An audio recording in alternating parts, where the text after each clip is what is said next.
2013 оны 12 дугаар сарын 2-нд улсын дээд шүүх Говьсөнбөр аймгийн иргэдийн төлөөлөгчид сонгогдсон 4 хүнийг хууль бус гэж эзэн бүрэн эрхийг түтгэлзүүлсэн. Үүнээс хойш шүүхийн шийдвэр хэрэгжихгүй явсаар бүтэн 1 жил 5 сарын дараа буюу 2015 оны 4-р сард нөхөн сонгуулийг явуулсан байдаг. Нөхөн сонгуул явуулж 4 хүн сонгогдсон ч 8 сарын хугацаанд бүрэн эрхийг нь аймгийн иргэдийн төлөөлөгчдийн хурал олгоогүй байна.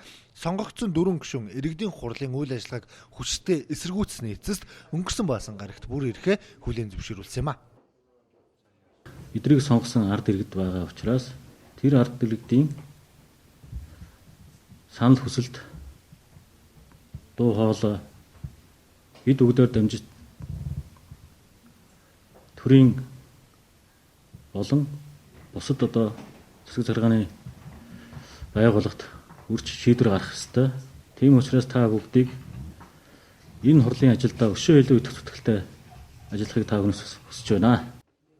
Говьсөнбөр аймгийн иргэдийн төлөөлөгчдийн хурал 17 төлөөлөгчтэй нөхөн сонгуулиар сонгогдсон 4 төлөөлөгчдөөс өмнө Монгол Ардын намын 6, Ардчилсан намын 6, Монгол Ардын Хувьсгалт намын 1 төлөөлөгчтэй байсан. Үүний дээр дээд шүүхээс хууль бус гэж тогтоосон Ардчилсан намын 3 хүн иргэдийн хуралд оролцож байсан. Өөрөөр хэлбэл иргэдийн төлөөлөгчдийн хуралд Ардчилсан нам олонх болж байсан юм а. Тиймээс Ардчилсан намаас сонгогдсон төлөөлөгч иргэдийн хурлын даргаар ажиллаж байсан. Харин нөхөн сонгуулиар сонгогдсон 4 хүн эрхээ баталгаажуулснаар Монгол Ардын нам 10, Ардчилсан нам 7, Монгол Ардын Хувьсгалт нам 1 төлөөлөгчтэй иргэдийн хурал бүрдэж хуулийн дагуу Монгол Ардын намаас иргэдийн хурлыг даргалах болов.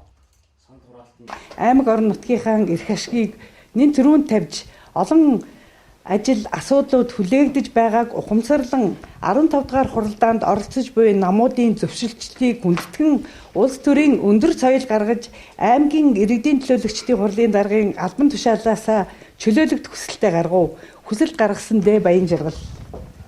Амьдралын асуудлыг бие даан шийдвэрлэхэд өөрийнхөө хувь нэмэр бодол санал оюун ухаанаа зориулж ажиллана гэдэг та бүхэндээ хэлмээр байна.